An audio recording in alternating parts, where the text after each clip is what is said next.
more energy, better stamina, and stronger gym performance, all from a couple of gummies. That's the promise behind Insta Surge XL Gummies, but can they actually improve your workouts, or is the marketing exaggerated? So Insta Surge XL is marketed as a meal performance and vitality supplement designed to boost stamina, energy, and blood circulation.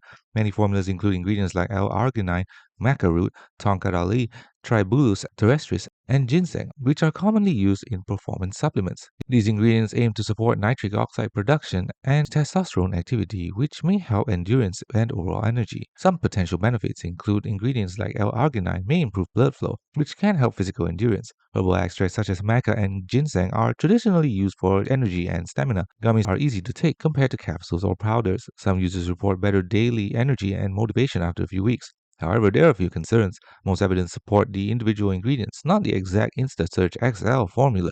Results vary widely. The product has only average reviews of up to 3.4 to 3.6 out of 5. Supplements like this don't contain proven gym boosters like creatine or caffeine in effective doses, and many similar performance gummies rely heavily on marketing rather than strong clinical evidence. So can Insta Surge XL gummies boost gym performance? Probably a little, mainly through mild energy and circulation support, but they're not a serious muscle building or strength supplement. The bottom line, Insta Surge XL looks like a general vitality supplement, not a powerful pre-workout or muscle building product. Thanks for watching. Don't forget to like and subscribe for more videos.